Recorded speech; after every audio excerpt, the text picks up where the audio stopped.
Welcome to Talking Pictures, a podcast where we love to talk about movies, TV, and a load of other good stuff we love talking about in the popular zeitgeist of Hollywood. My name's Brian and I'll be your host today. I am joined by my good friend and co-host David. David, how are you? I'm good, Brian. How are you today? Oh, it's good to hear you, David. David, we're here to talk about two things today. First is the reimagining of The Little Mermaid, and we'll delve into, after that, the era of Disney live-action remakes. So, David, let me ask you this. What does the original Little Mermaid mean to you? And when you tell us, we can get an understanding of what your expectations were for this live-action remake and whether it held up or not. So I think for me, the relationship between me and The Little Mermaid was non-existent. It wasn't a movie really that, like, I had seen it as a child, but it wasn't one that was in the regular rotation. Obviously, we all know the songs, like Under the Sea and Kiss the Girl and stuff like that. They are kind of nearly iconic, the same way I would consider like the Lion King songs very iconic. So we knew those songs, but it wasn't a movie really that we were, watching every other week like we kind of were when we were kids. When you're a kid and you just watch the same thing over and over and over again. The Little Mermaid wasn't that for me anyway. And then going into this movie, I said to you, I don't think I'll see this in cinemas. I think I'll wait for Disney Plus for this one. I don't need to see this one because of that. Because a little bit of the relationship that I had with, or the non-existent relationship I had with The Little Mermaid, and then as well as that being a little burned on some of the other live-action remakes, like, say, Mulan and Pinocchio and stuff like that. Now, all that said, I went into The Little Mermaid and I loved it. I thought it was great. I really had a great time, honestly. I thought that the music was great. As I said, that was kind of iconic from the original one. I was really afraid that being underwater, like in live action, that it was going to be really kind of dark and muddy, and it was in certain scenes, but that was to fit the scene, like specifically with Ursula, and some of the nighttime with the battle above water. But then, like, scenes where you're underwater and you're with Ariel, it felt really kind of vibrant, but in a realistic way. Like, I would kind of, it was just like, it wasn't like bright and bombastic, but it was colourful, and you felt like, oh, these are like, you'd see these fish not really deep below the sea, but just kind of on a surface level. And I was worried that we wouldn't see that. And so I was really glad that we got that. The Under the Sea sequence specifically, that for me is iconic in the original, and it's a song that everyone knows and everyone loves. And then in the movie, in the remake, I thought, oh, I hope they do this well. And the way that it was executed was how I wished the I Just Can't Wait to Be King was executed in the remake of The Lion King, if that makes sense. Like, it was big and it was bright and it was colourful, and it was like, you got into it a little bit. But no, overall, I actually really enjoyed it. I don't mean to be monologuing here, but what did you think? I can only assume that you share my opinion. I hope you do. So let me start by saying that I like the original, but not that I consider it like an all-time classic in my favourites of my movie collection.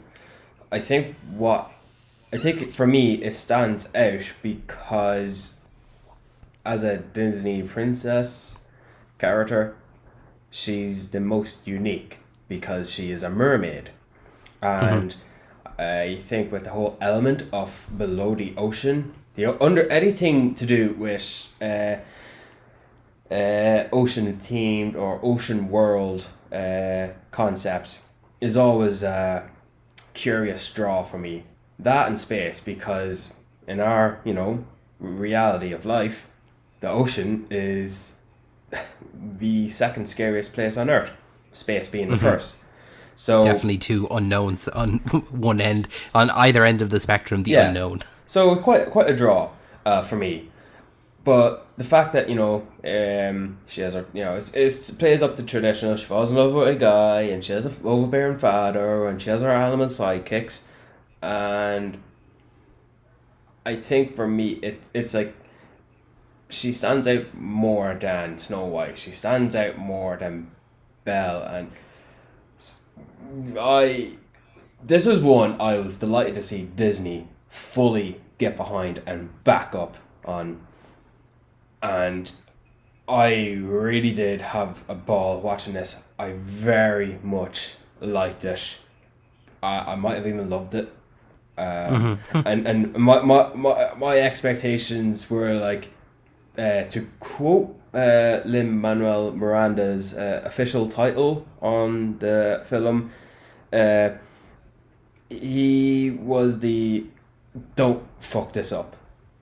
That like in terms of the music, Lin-Manuel was behind some of the creation of the music. I actually thought he was going to play a character in like a cameo. He played a chef trying to cook Sebastian the crab, but the director didn't really have that in the movie because he thought it was a bit too essentially.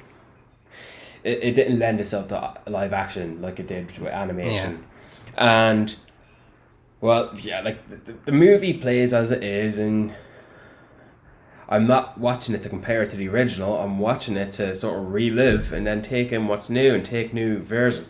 And what I feel like this movie did is elevate any and all concept the original had, such as not having it be essentially masculinized to stereotype type women, because they changed some lyrics to the songs, like ask her to kiss her and be more respectful as you would in our day and age, because 50 years ago women were treated differently than they are today from men. So it's nice that they took those approaches and elevated it. And also, but that not only she had a genuine curiosity of looking to see the human world, but she sees a guy and she likes him, and we actually get into his character as well. What's his name again? Eric. So yeah, Eric. They actually rated him up to be a fully well beloved character. I feel like there's a load of like young girls are gonna take a liking to him. I like that they kind of made him a little bit more they gave him a little bit more depth, because in the original when Ursula when Ursula comes up and puts on the fake persona of Vanessa, she just mind controls him, whereas in this version he's very much torn of like, he doesn't quite know what he wants, and he's just been told he thinks that this is the right girl, and he's like, he seems almost kind of committed, like, oh, I've put all the effort in, but really I like Ariel, and he just doesn't know. And rather than it being a straight up mind control, it is a bit more complex, and he has actual thoughts, and he is a character. That's what I mean by elevating a lot of material. I thought that was definitely the right decision into making us not hate Eric, and also I thought that they did a good job mirroring his need to explore, just the same as Ariel, which made it nice for them to essentially get down into a relationship together, as opposed to boy meets girl, that's it, and it was very much in the original, it was the wedding that night, whereas in this one it was, oh, he's going to propose tonight. It's a bit more realistic, and it gives Ariel and Eric a bit more of similarities, and like, oh, why are they drawn to each other? Oh, they both kind of have a want and a need to explore and go somewhere that they're not, be away from what they know, and they can bond over that. I think that kind of solidifies them as more of a relationship, as opposed to just, oh, I like him, she likes, I like him, he likes me. I want to get into some of the recasts here. I do remember looking at some of the cast. It's good that they got Halle Bailey into this. She's obviously she's not a new girl. She's an established singer, but like it's good to put a fresh face on this, and I like that. We got a couple of oh cool, yeah, Javier Bardem as Triton, of course, and Jacob Tremblay as the Kid Fish, of course. Seems normal. I was always curious to see who are they going to get to voice Sebastian. Who are they going to able to essentially provide that iconic voice to him? And Daveed Diggs, yeah, I thought he was very good as a young youth Sebastian. Yeah, they very much like the original Sebastian is very much like a under the sea. It's proper like deep and you're right, kind of grizzled old, whereas this was a much lighter, like I suppose not as stereotypical Jamaican accent, if that makes sense. Yeah, it feels like his voice scratches a bit, but I didn't mind that. And he's probably my favorite or second favorite character in this movie. Like he had a couple of singing deliveries in this, and I think my favorite characters in Disney animated classics are the service characters. What's the name of the candle in Beauty and the Beast? Lumiere. Yeah. I knew you were going to say Lumiere. Yeah, of course. Lumiere is deadly. And that was great. And who else was I thinking of a service character from an animated classic? There's someone else I thought of as well, not just Lumiere and Sebastian. Maybe it'll come back to me, but like there's definitely a third one. I was like, where I put together. I think I like the service characters more than anything else. I do remember first seeing Melissa McCarthy being rumoured to play Ursula, and I thought that is a necessity. That is a must need. You need to get her, because she's not going to do a Melissa McCarthy performance. This is not the type of role for her to do that in this character, and boy, she definitely did not do that. I maybe think she was the best part of the movie, her as Ursula. I didn't care that it opened up like the first two scenes we hear she's narrating to who? Sorry? I don't care. She did it in the original. Did you care then? And it could be her tentacles that she's telling, because she had that scene where she's trying to find that potion and she's getting angry and maybe that was like a little Melissa McCarthy joke, but that's fine. I'm happy to. Melissa McCarthy is good when she's given the right material, and I loved her. I really did love her. Did I say I loved her as Ursula? I loved her as Ursula. What do you think of her as Ursula, actually? Yeah, I thought Ursula was the best part of this movie. Did I not say that already? Sorry, yeah. Melissa McCarthy playing Ursula in this was what essentially Will Smith was the genie in the Aladdin. I heard her casting, and I wasn't one of those crowds to think, oh, that's gonna suck, or oh, I don't know, dude, he's not gonna be as good as the original, or they're not gonna be good as the original. And the original is a 40 to 50 year old animated classic. It's animation. This is a reimagining for a live action, and you get to see a new interpretation of this, and the majority of the time it's always worked. Tom Hanks is Geppetto, of course, yes, makes sense. Movie otherwise, but I'm talking about the casting. And there's loads of other ones as well, like I'm not gonna get into, but yeah, Melissa McCarthy was probably the best choice. I loved it, and I loved her, and I loved how she looked.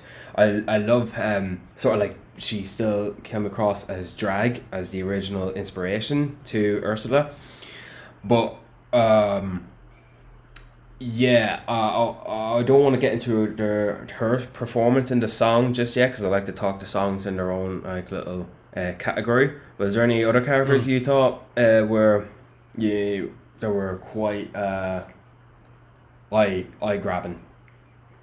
I felt like Javier Bardem as King Triton was pretty eye grabbing. Like he's very much like if you wanted to cast the king of the ocean, like Javier Bardem you could see that, you know, like that the scene at the end where he comes up out of the water, you would feel like if I was a human and I saw him, not being Javier Bardem, but just a guy that looks like that, be like, I'm the king of the ocean. I'd be like, yeah, that's fair.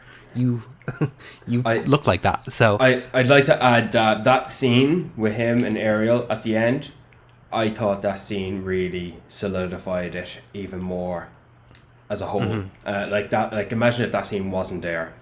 You needed him to come up out of the ocean. It just feels a bit weird having seen him underwater the whole time, and then you see him rise above it, and it makes him more yeah, real. definitely, yeah, no, I 100% agree that you can kind of, when they're underwater, they don't feel wet. Yeah, But when he's up out of it and he has the water dripping off him, that feels more real, definitely. and Um, and that scene where he's like Sebastian, he puts his finger to the rock to come here, and then he like you think Sebastian is in trouble, but no, he's actually getting a little excited. Is my Ariel in love? What a nice thing for a father to think. And I liked how maybe hurt he felt because he thought he pushed Ariel away. he realized the error of his ways. Yeah, pretty cool. I liked him. I liked him in this movie. Great choice. Awesome choice. As you were saying there, and you want to move on to songs, I have to say it felt like a real travesty for me personally, to cast Hailey Bailey in a role where unfortunately she doesn't talk for half the movie, because I thought she was fantastic. I thought her singing Part of Your World, that wasn't ever really a Disney classic for me. I know that it is, but for me it wasn't. But her rendition of it was spot on. It was perfect. It was great. And then I was quite happy as the movie went on that they wrote new songs and they gave them to her, because in the original movie, Ariel only sings Part of Your World. She doesn't sing any other songs. But throughout this, yeah, you didn't even know that. Throughout this, like, she sings a little bit of Under the Sea as well. She joins in. Yeah, I love that. She sings when she first gets off the boat, or she first comes out of the sea and she's riding up to the castle. Like, she has a bit of a song there In her head. Yeah, it's in her head, and it still works, and it's good. So I was glad that they were able to showcase her voice, as well as add these new songs. But they felt like if you hadn't seen the original, that you wouldn't know that they weren't a part of the original, if that makes sense. Like, they suited well, especially her song going up to the castle, and then Eric's song. Eric didn't have a song in the original either, but he sings that song when he's singing to the sea about how he wants to find her. Both of those songs felt like they were that you would believe that they were in the original, that they weren't new additions. They fit really well. But I was happy that Hailey Bailey did the character did it justice and made it her own as well. And I look forward. I had no idea that this was actually her first leading role. I didn't realize. I went to go look up afterwards. I go, what else has she been in? I'd love to see something else she's in. Nothing. This was her first leading role in a movie, so I'm excited to kind of watch her going forward. Like, keep an eye on what she's doing. She was definitely grabbed for this role because of the pipes in her vocal cords. Her singing, holy mother of Jesus, that voice. I like the way that they sort of put a bit of mythology in her singing, being a mermaid siren that we've seen in other movies before. Like you said, you're elevating it all. You know, the director of this movie this is not his first movie to dabble with mermaids and the ocean. Yeah, he did Pirates of the Caribbean. Yeah. So he's dabbled a bit in there, and he, of course, I was looking forward to seeing him do this, and he was a selective, lovely, great choice for this movie. Can't wait to see what he's going to do next. Everything was done. Yeah, we just keep repeating ourselves. It was elevated. Anything that was done fine in the original, it's been elevated here to add more, and it gives a lot of depth and appreciation and respect to this movie for contemporary society. And Yeah, Jesus. I thought it was interesting because, yeah, now she'll have to kick in her performance as an actor with no dialogue and come across with her facial expressions. Yeah. And I thought she did a great job as well. You know, like, she had to act to a bunch of non-actors, to Sebastian and Scuttle and Flounder, to because they had an awful lot of scenes in this. Yeah. The gender swap Scuttle, which was a great choice. Aquafina was good, kicking in that comedy timing. They even gave her a song. With Her and Sebastian have a little rap. Yeah. yeah, like as I feel like that's the perfect song that your kids are gonna listen to on repeat over and over again. But I didn't hate it, but it's not like. If I listen to it more, I'm gonna listen to it a lot, and it's just gonna be caught in my head the whole time. So I'll just focus on the top three songs I love for this movie, which is Part of Your World was not one of them, because I don't know, maybe it's just a bit too slow, and I like a little bit of more energy in some of the songs. I thought Kiss the Girl was my third favorite. I loved how it flowed. I never realized it was. I didn't realize I would love it as much as I did in this movie. Maybe I loved it in this movie a whole lot more. I did like Under the Sea in this quite a lot. This was like, do not F this up. Do not do this scene wrong. This needs to be executed well to a T. And I thought it was done as best as the circumstance allowed it to be. I didn't care that you didn't want that you couldn't have the sea creatures play instruments that sounded like the name of their that rhymed the name to the name of their species. I didn't want to see that. If you're gonna get that, watch the original. This is live action. There's a sense of grounded realism you need to put forth in this. Like, a human is not gonna go shoot fire from their hands, because that's not what people do. And yes, there's mermaids and mermen in this, but that's one element of mythology introduced. You know, we're not going to bring superpowers into this. And Nick Fury's not going to come recruit Ariel. But my favorite song performance in this, I'm surprised, but I just feel like Melissa McCarthy singing "Poor Unfortunate Soul" was. It just gives me some goosebumps sometimes. I've been listening to it home ever since. I just love how I thought maybe that was a type of song that it's sort of slow in parts. It's broken up. "Poor Unfortunate Soul" as the chorus line. I mean, it's similar to Are You Ready, sung by the Witch Doctor in The Princess and the Frog. I love that song. I think it is maybe the best, but my favorite is actually Blue Sky Guaranteed, which was sung by another the mentor character in The Princess and the Frog, by the blind woman. That's my favorite song in that movie, but the Witch Doctor song was great. So a similar situation here. It's broken up, but it gives you goosebumps. And Melissa McCarthy raising her voice, she can sing. She was definitely key strength in this movie. I really dug her character. They made her Ariel's aunt in this movie, as opposed to just a cruel sea witch, which is kind of interesting. Yeah, it kind of gave her a little bit of motivation as to why she was angry at Triton, as opposed to just her wanting to be the queen. It felt like she felt like she had a right to it, more so in this than, like we said, they elevated every aspect of this. Anything they could elevate, they did. And do you know what? I thought they also executed very well. That I thought, how the hell are you going to do this and not make it come across, for lack of better words, shit or stupid? Sorry, that's a better word. Stupid is when she grows in size and she's like ginormous at the end. Do you remember? I remember that from the original. And it's like, well, okay. I suppose just making them bigger makes them more threatening. But I didn't know where they're going to do this here. And they did. And you know what? They did it right.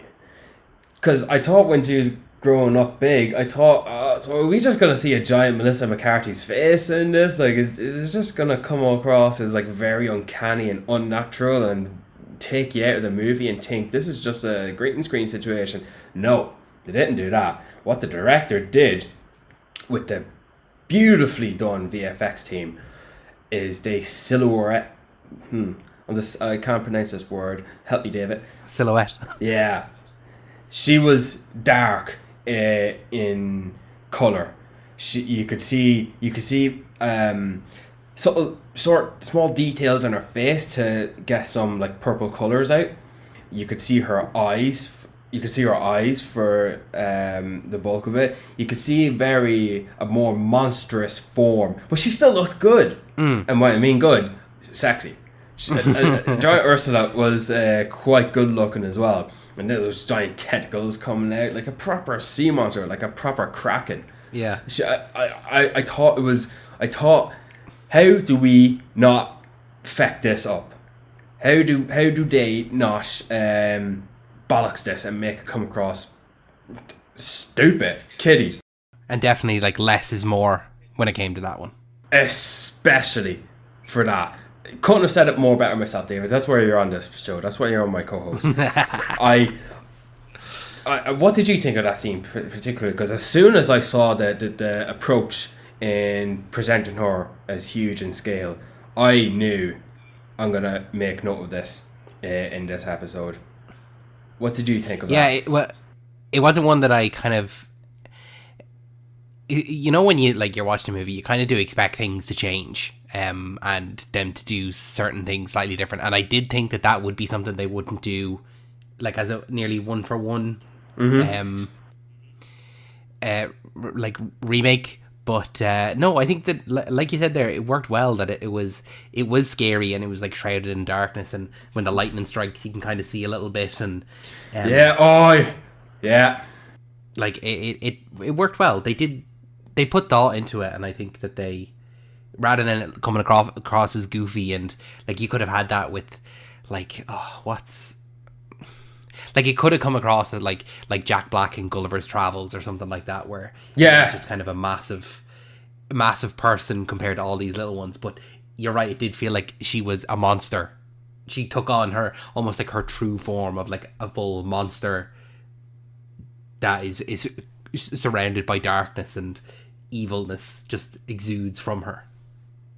Good job, and they didn't draw it out too much. They had her. They had her send off with the point of the ship, stabbing her in the gut, and then sending her to the depths of the ocean.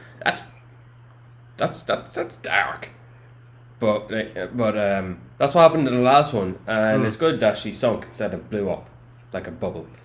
That's so that they can have her back for the Little Mermaid 2 when they remake that movie too. Here, they're doing a Lion King prequel called Mufasa. So they never... Anything's possible. Anything's possible. I don't know. Yeah.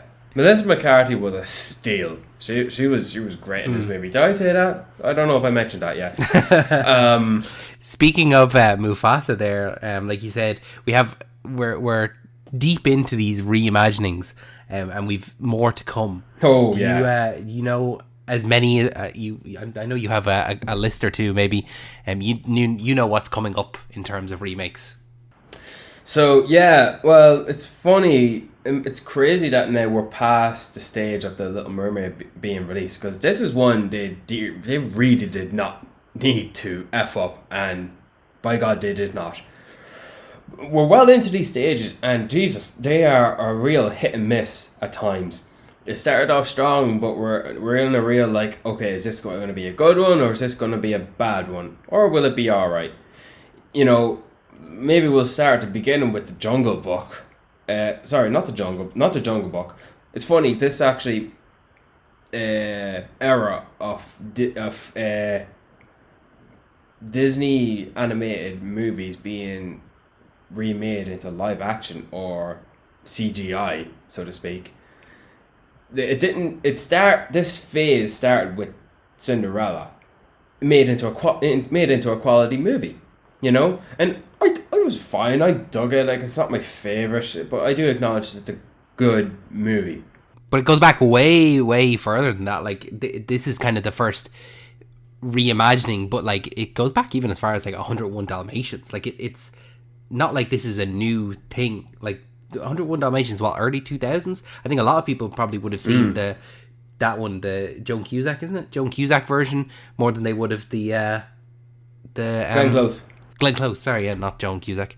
No, Glenn Close, yeah, the Glenn Close version of 101 and 102 Dalmatians more than they would have seen the original animation. So it's not like this is a new trend. It's ramped up in recent years, all right. Starting with Cinderella, I would have put Cinderella kind of as the first point as well. Definitely, if you get a box set on DVD, it's gonna start with Cinderella. Mm-hmm. But I think they nailed it. They nailed it when they hit Jungle Book. That was when they really... Jungle Book globalized it, it popularized it, it made it into a moneymaker. It made this franchise, so to speak, a potential moneymaker. We can make this. This is a new trend for us. This is a new cycle of movies that Pixar is in, that essentially Disney animated movies is still doing, with the newest one being Wish. And yeah, same with superhero movies and Lucasfilm movies, on and so forth. The Disney remake it's just a new cycle added to the movie content that Disney is making. And well, some of them are hits, some of them are miss. Pinocchio, that is a swing, and the bat flew out of the hands and into the wood chipper that was not even perfectly placed to hit the wood chipper. It was like far, it was like probably in the next field, and the bat was still swung to a great length, and it went straight into the center of the wood chipper. That's the bat is the metaphor for Pinocchio as a character. Pinocchio should, if you're not gonna make a good job out of it, don't do it. No wonder they dumped it on Disney Plus. But you know what else was on Disney Plus? Peter Pan and Wendy, and I thought that was pretty good. They put a bit of effort into that, at least in terms of the characters. I think Pinocchio did one thing right, and I think that I would like to see that carry over into certain movies. And it's that even though you're making these live action and you're making them real, I think that you can still make them feel like we still know that we're watching a movie, and you can still make them just a little bit animated, if that makes sense. So in Pinocchio, obviously he's a wooden boy, but it's not someone walking around like an actual live action puppet. No, he's still animated. The fox, I can't think of the names, but the ones that sell him to the circus, essentially convince him to go to the circus, they are animated as well. Yeah. And I think I would have liked to see in The Little Mermaid, I would have liked to see maybe Sebastian and Flounder be a little more animated. I didn't feel like Flounder especially looked anything like he did in the movie, the animated movie. So I would have actually liked to see him look a little bit more animated, in a similar vein to like how maybe Sonic the Hedgehog and Tails look in their movies. Like, even though it's a real live action cast, having an animated character is fine. It can look good. I would have liked to see that, and then I would have liked to see maybe some animated features in The Lion King, because even though that was like a photorealistic, like what a real lion and a real warthog and meerkat look like, it kind of lost a little bit of not to, the pun, it lost a little bit of animation. Like, they're not as expressive as maybe an animated character can look, because it just looks like an animal. So I think that if they... that's why these animated classics lend themselves so well in terms of what they're able to do. They're talking animals.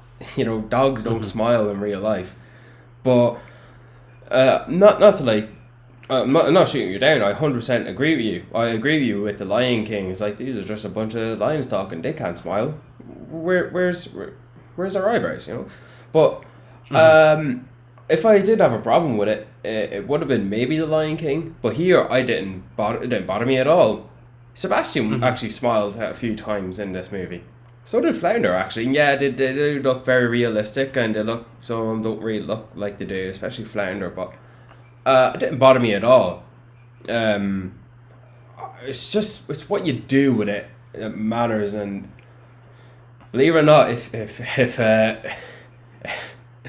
No, I take it back. I was gonna say if that Sonic movie kept its original design from the trailer, and that movie came out, the movie will still be the same. But no, I take it back. It's better. No, definitely It's not. better the way Sonic turned out to be. But I do think they're gonna. I don't know. They did try the animated touch with the animals and insects in Pinocchio, and that movie was shit. So I don't know. Yeah, maybe you're right. I don't know. Yeah, maybe you kind of always want what you can't have. But you're right. Like Pinocchio, it really wasn't good. And Um, and you know, I was looking at some scenes in the Jungle Book recently, and that as dated. Look at us talking about the Jungle Book with the dated CGI, but it's good. And hey, look, they made Christopher Walken into an orangutan, so that's Christopher Walken's face there, whereas the rest of the characters were very animalistic, realistic looking. I didn't mind that at all. You can get some personality as best as you can, and well, I think that they're gonna keep on that sort of trend. But if they are gonna, animate it going forward, well, we'll need to be a good movie first, then we can see. But I'm happy. I don't mind how being realistic as it can be. Like what about Dumbo? Dumbo. I didn't see Dumbo. Oh, that's okay. It wasn't a good movie either. So. Well, looking forward, I suppose, to the future, like we said, what they can do in the future. I'll run through the very quick list of some of the upcoming reimagining / remakes. So we have Snow White, an absence of Seven Dwarves there. We have Mufasa, which is a prequel to The Lion King. We have Lilo and Stitch, Hercules, The Hunchback of Notre Dame, The Sword and the Stone, Bambi, Robin Hood, the Aristocats, and then the most recently announced Moana. Now, looking at that list, I don't know about you, some of those are unnecessary. Some of those I don't need to be remade, like Bambi. I don't need to see Bambi's mother die again, but more realistic this time. I think Bambi lends itself to being elevated because that movie, I remember watching it when I was in the hospital. I'm fine, by the way. It just really, like, Bambi's mother dies and he makes a few friends, and then there's this like deer out there somewhere, or I don't know, is it his father? Why is he never there? Is he a ghost? Anyway, I think it can lend itself to being elevated if done right. Otherwise, yeah, I don't need it. The Robin Hood is actually not really going to be live action. It's going to be CGI. Oh, okay. Yeah, well, at least it's going to be a new form of animation. And dead right, how are you going to have a realistic or animated fox be be like Zootopia? And going around handling stuff like they've got thumbs. I'm glad that they're taking it seriously and not making it real. Gonna make it animated. Sword in the Stone, I could really that just sounds so boring. But I never watched it, but yeah, I would rather like maybe the Black Cauldron. That feels like a Oh yeah, that's a good pick. yeah.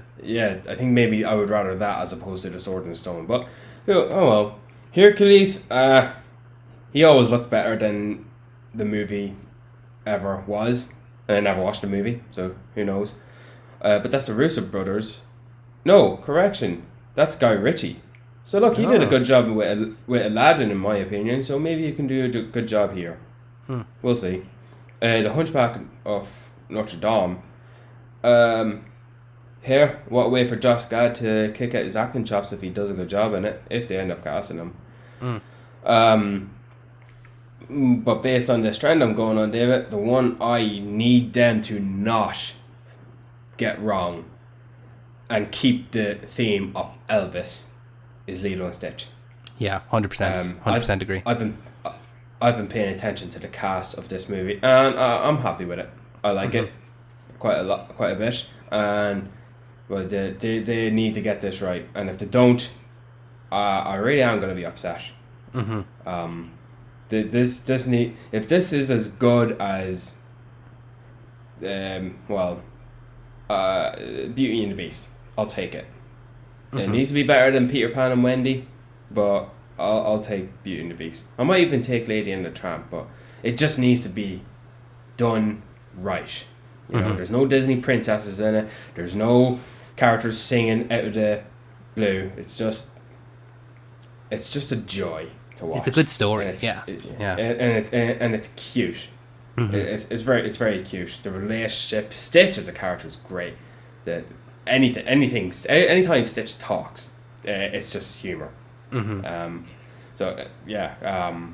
They need to not fail that one. And look, it's done with the guy who did Marcel and the Shell, so that's saying something. It's done by... Oh, I didn't know that. Oh, Yeah. you just excited. I love Marcel the Shell. Oh, man, I'm excited for this movie now. It was already at the top of my list, but you just elevated it even more. Wow, I didn't know it was done by the same guy. Wow, that's incredible. Well, let's hope. Snow White is a very curious one.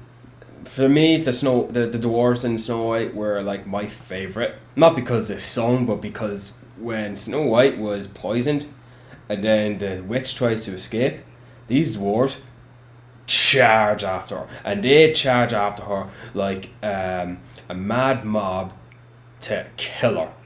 Like that whole chase sequence, like, you know, riding on the animals as well from the forest, and they're charging up the rocks, they're trying to after her, get her. They're proper gonna like murder this imbecile of a non-human, this waste of life form, this dirty old hag. I thought that gave me goosebumps.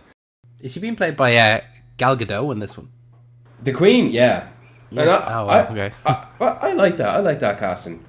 Rachel Ziegler, yeah, those singing pipes. Are going to be hard to outmatch Ariel. I actually think Ariel's the best. Has Halle Bailey as Ariel. I think she might be the best. You know, they didn't have singing in Mulan, and I think that within itself was quite the detriment. I agree. Especially with not having Mushu was a detriment. Yeah. How to not do a Disney live action remake. But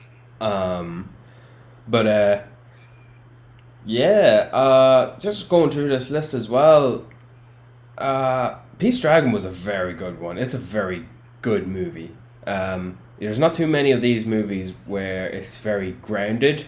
Yeah, I know there's a green dragon that's, you know, acts like a dog, but there's no characters popping out of the blue singing like they did in, you know, Rocket Man. So, you know, they won't do that in Lilo and Stitch either. And well, there's not many of those, you know. The Jungle Book actually didn't really do it all that much either. The only time they did was with King Louie, and that was very short. Like when Baloo was singing Bare Necessities, that was the two of them singing it to each other for the crack, as if me and you were to sing it to each other right now. There's no musical notes added to the scene where the music is in tune with the lyrics that the characters are singing, you know. So I think they are definitely a hit and miss. You know, Cruella was another reimagining instead of 101 Dalmatians. I don't know how you're gonna do a sequel. Okay, is she gonna kill the dogs? Yeah, no, they're not gonna do that. They try to. Yeah, that's one of those. They try to scare. That's one of those movies where, that's one of those movies where they're taking the villain and making her good, and you're rooting for her, but at the same time, you know, oh well, you know, she does eventually try to kill all the Dalmatians to make a coat, unless they completely change the story going forward. But it's like, absolutely not. She's no. And because of that, 101 Dalmatians is the best version of the Dalmatian dog movies. 101 is definitely. I don't know. I just like villains being allowed to be villains. I don't need every villain to have a redemption. Oh yeah. Yeah. I know. I do. I agree. I agree. Unless it's a superhero, then, you know, you're allowed, because that's the trend these days. So let me ask you this: of all of the Disney movies that haven't been announced for remakes, what's something that you would actually like to see remade or reimagined? Oliver and Company. Oh, okay. I don't think I've ever seen actually Oliver and Company. Just think of the movie Oliver, you know, the orphan, except it's a cat. Oh, I didn't realize it was like Oliver Twist. Yeah, pretty much. Oh, I More or didn't know less. that. Oh, Yeah, oh I just didn't and know. you know there's Sykes, the human hobo, trying to Mm. try to make ends meet as a homeless guy living in a wreckage of a ship. You know, trying to feed the stray dogs that hang about. Billy Joel singing that song, "Why Should I Worry?" Yeah, cast someone perfect to do out that song. I remember that being a movie when I was just a wee gassel of a kid, just a wee chaps watching previews or something like that, or adverts of I don't know maybe a Disney movie, and the ads or the special features, and you see segments or videos of a few older animated movies, and Oliver Company was one of them. And I remember the scene with the cat, and you know the air from underneath the New York City street like blows them up and makes his fur all fluffy. Mm-hmm. It's pretty much when the main dog was teasing him, and Mm-hmm. well, I just thought that was cool, and I suppose it made me like cats in a way. So I liked it, and I suppose as one that's not very popular, I could see them getting a kick, but Mm. they're doing the aristocrats instead. So that's a very old one. It's a very like Maybe if. it's a Yeah. very non-globalized, but still has a huge following. Maybe if that one does well, you'll get your Oliver and Company. They'd be like, "Oh my Maybe, god, maybe. animals do well." What about you? Do you have one in mind? I think if like I'd have two, and it'd be a real toss up for either one. But I think I'd lean more. So the first one would be Atlantis. Good I think that choice. that would be a really good one. Because it's kind of like an underrated classic. And then my real, if you had to push me on it, this would be my number one pick. Would be Treasure Planet. Dude, I love them choices. I do. They really do lend themselves to such opportunity. I think that with I the love those way picks. I think that the way they do aliens and like Star Wars and stuff, like with really good like prosthetics and CG, I think that Treasure Planet would just look great. I know that it is just Treasure Island, like reskinned to be outer space, but I think that that would be for me Treasure Planet, and that was like a commercial bomb as well. But maybe it hit right when I was a kid. Like I watched it at such a good age that it's when I've gone back and rewatched it, it's not that great of a film. I Oh know yeah, I that, know. but you still love it. You still really do like it. I think that for me would be if they announced the Treasure Planet movie, day one, front row, there I'll be, no questions asked. A movie that I think made me like the villain before he redeemed himself. Definitely, No, one is it hundred percent. what is it? Long John Silver? Did they keep the same Yes. name? Yeah, he was cool. Even when he was being bad, I liked him. Yeah, you can't I help it. You're like, oh, you're a prick, but oh, I like you. Yeah, I do agree. I actually think Treasure Planet first over Atlantis. Treasure Planet 100%. Back in the day, it could be Joseph Gordon-Levitt who could have played him, but I think he's too old. Yeah, that's a good pick though. If it was back in the day, yeah, Joseph Gordon-Levitt for Jim, that's a good pick. I don't know who I'd fan cast. I'm not really good at the whole fan cast and stuff, but that would still be a good pick.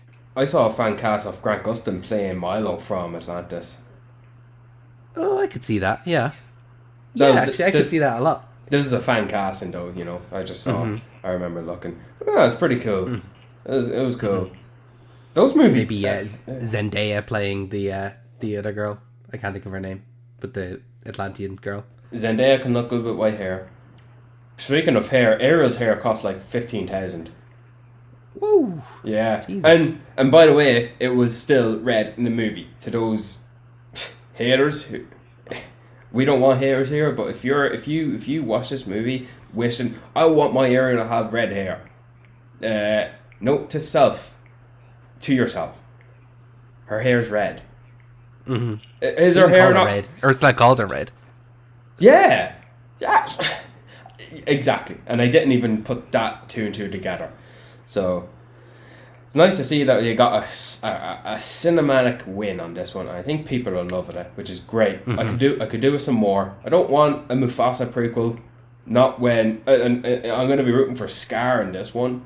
because they're gonna make they're gonna make Scar cool in this Mufasa one. He's gonna make him more likable, but more empathetic. You know, you're gonna feel bad for him based on their fates. You know that. Well, you know that Scar in the battle between Mufasa and Scar, you know that Scar wins. So I'm talking about this prequel they're doing. Yeah. Yeah. Yeah, no, but like, yeah, when you're watching it, you're like, oh, that Scar fella, like, oh, is he going to win or not? And you know, he does. Eventually. Yeah, eventually. Just not as iconic as a good one. Long live the king. That's Jeremy Irons did a solid job delivering Definitely. that. How great they got those actors to play voices. Come on, that's deadly. I'd like to end on the. What do you think about the decision to do a remake in live action of a very recent movie in Moana? Yeah, Moana is an outlier there because I really enjoyed Moana. I thought Moana is a great movie, but it's so new that I don't need to see it remade at all. I'd much rather see just a sequel. I'd much rather just see Moana 2. I would love a sequel, but oh well. Dwayne Johnson. It just feels like it's Dwayne Johnson needing a paycheck. Yeah, he needs a win. Okay, I wonder. It'll be interesting how they'll execute it. You know, with the dreadlocks or with the silky hair. It'll be good to see. It'll be good to see the songs again. But the Hamilton director is going to do it anyway, I think. Okay. Yeah. Well, look, we'll see. We'll see. It could be a win, but I would just rather see a sequel to Moana because it's so new. Because it's it was 2016, 2017? Yeah, I didn't eat my 10 years old. I didn't eat my popcorn, David. That's how good it was. Whoa, that's a big statement for you. But yeah, no, we'll see, dude. I think we'll wrap it up here for this episode. To those listening, if you'd like to follow us and subscribe to Talking Pictures Pod on Instagram, you can see updates on when we release a new episode talking about a picture that moves every Wednesday. Our email is talkingpicturespodcast1@gmail.com. Please do send us any questions or queries. Did I mention you should give us a like and subscribe? Yeah, why don't you do that? Do that as many times as Disney is going to remake live action movies. I wonder if there's some that they won't remake. Yeah. They haven't remade a Pixar one yet, have they? Oh God, don't do that. Why? No. No. I'd rather them remake Moana than Toy Story. Mm-hmm. You know, put it that way. Yeah, David, any final thoughts? No, I think you wrapped it all up there nicely. If you can spare us the 5 stars on your podcast app of choice, we'd appreciate it. Any engagement helps us. Maybe you might, get an answer to a question you might have. So send us in your questions and queries. And yeah, thanks so much, Brad. David, you're a gentleman.